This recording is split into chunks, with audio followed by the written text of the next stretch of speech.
So we should get used to significantly higher inflation for the next several years than we have had in the Western world for the last 40. And it's going to last at least 6 years, maybe as many as 8, and that assumes we get started pretty soon. As the world has aged demographically, capital has been available at greater volumes with greater ease at lower rates than any time in human history, and that pretty much defines the last 15, 20 years. And now the people who generated all that capital, the baby boomers as they were moving towards retirement, are moving into retirement. And so the capital costs were always going to skyrocket about right now and continue rising at least into the mid-2030s. We have 15, 20 years of incredibly cheap capital that we now have to process through. And if you look at just the raw data, the United States is okay. We seem to have at least learned most of the lesson from the 2008 financial crisis, but Australia hasn't. Australian credit has risen by a factor of 7 since the year 2000. In the case of India, you're talking about 14. In the case of China, you're talking 34. So the idea that we can kind of let the air out of some of these financial bubbles without them popping is probably a bit of a stretch. Well, I would start by saying that the United States banking sector tends to be among the more healthy ones in the world, and if half of our banks really are insolvent, we're all screwed, and it doesn't matter what you do. I happen to not believe that report at all. The idea that there's a lot of stress in the banking sector, that's obviously true. But let me dial this back a little bit and put a couple of things into context. Think about what tech is. Think about what Silicon Valley is. The whole idea is you put a bunch of 20 and 30-somethings into a network if they're not physically in contact with one another, and you pay them to think up things that don't exist.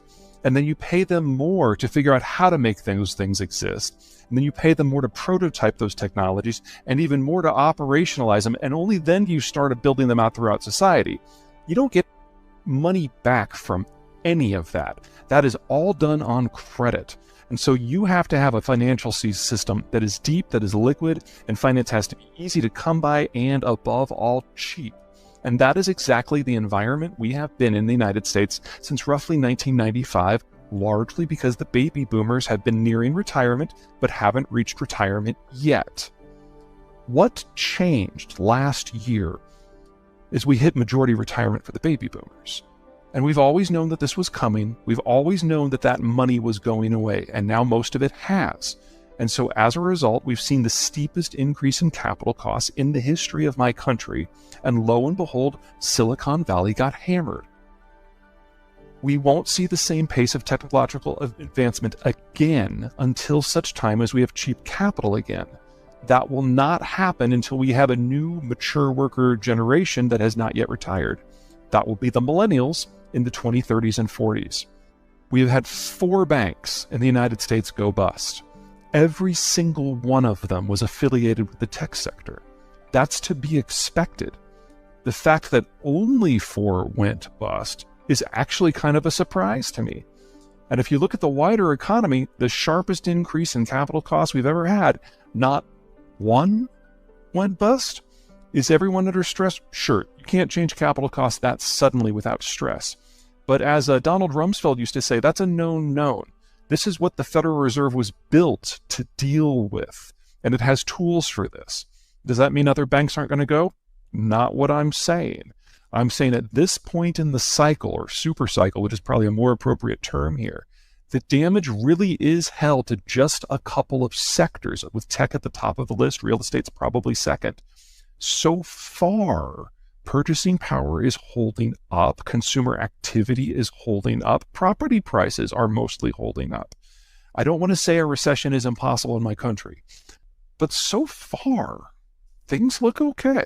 Well, let me start by saying I never want the Federal Reserve's job, so I'm not going to be one of those armchair pundits who questions their every motion, because I don't think I could do better. I will say that most of the reduction in inflation that we have seen to this point is probably not actually due to the Fed. It's because we're now quite a ways past COVID. Remember that from roughly 2020 until mid-2021, we were having significant whiplashes in demand globally. Every time we got a new variant, every time we got a new vaccine policy, every time something changed, what we consumed, the patterns shifted. And it took about 18 months with each shift for industry to change the manufacturing supply chains to catch up. Well, in the United States, Texas, Arizona, and Florida, they opened up mid-year, and then a few months later, everyone but California followed suit. And then California followed in February of 2022. So yes, those are the dates. Well, we're 18 months past that. So the supply chains have caught up. And so the supply-driven inflation has gone down. That's probably responsible for half of the shift in inflation. The half that hasn't gone away, that's ultimately rooted in labor. Because remember, the baby boomers, the largest generation we've ever had, the largest worker class we've ever had, is now half retired. So the Federal Reserve is using the tool that it has for the problem it understands, but there's a big lag because the sort of demand that is being crunched here is not what has actually driven inflation to this point. If we're going to solve the inflation problem in the long run, we have to fix the supply system. That means training up workers to be more productive. That means a degree of automation, but we have to do that in an environment with more expensive capital, not just because of the Fed, but because of what's going on with the baby boomer retirement. And that's before you consider in disruptions that might happen in places like Germany because of the war, or China because of its demographic collapse. So we've got a lot of headwinds coming that hit the core of what supplies us with goods. And the only way to get around that is produce more goods elsewhere, and that means building more industrial plant, and that is also inflationary. So we should get used to significantly higher inflation for the next several years than we have had in the Western world for the last 40. And it's going to last at least 6 years, maybe as many as 8, and that assumes we get started pretty soon. It doesn't matter who's president, the government is always going to do a degree of spin to help people or to try to get people to not panic. I think to the degree that the governments of the world understand the problem is in some question in my mind. But the biggest concern that I have is we are radically unprepared for China exiting the manufacturing business. Demographically speaking, their labor costs have gone up now by a factor of 16 since 2020. They're no longer the low-cost producer of anything. And the demographic situation is now so atrocious that they're literally running out of people aged 40 to be in the factories in the first place. And that's before you consider perhaps an energy shock because of the Ukraine war or trade shock because of tensions with the United States. We're going to lose them, and we are not ready for that. Central bank digital currencies mean something different to everyone, and in the most extreme version, which is what the Chinese are trying to implement, but some version of what you just outlined actually is the express government goal, the ability to monitor in real time every transaction everywhere. But keep in mind the very big difference between the American system and the Chinese system. The American Federal Reserve is just a few hundred people, and they have no interest in monitoring transactions, and they have no capacity without at least 100-fold expansion in their staff. China has 1.3 billion people, and government control of everyone's daily life is the first and foremost goal of the Chinese Communist Party. So for one of these governments, a digital currency is expressly designed to do exactly what you said, and in the other case, with the Federal Reserve isn't even sure it wants one. The Federal Reserve is poking at it, but it doesn't at the moment see a very strong use case for an independent digital currency.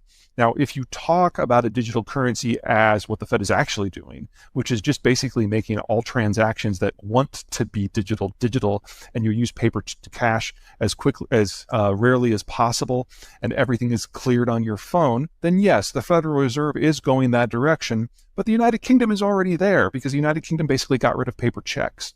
So there's a natural evolution here in the financial system that the Fed is embracing.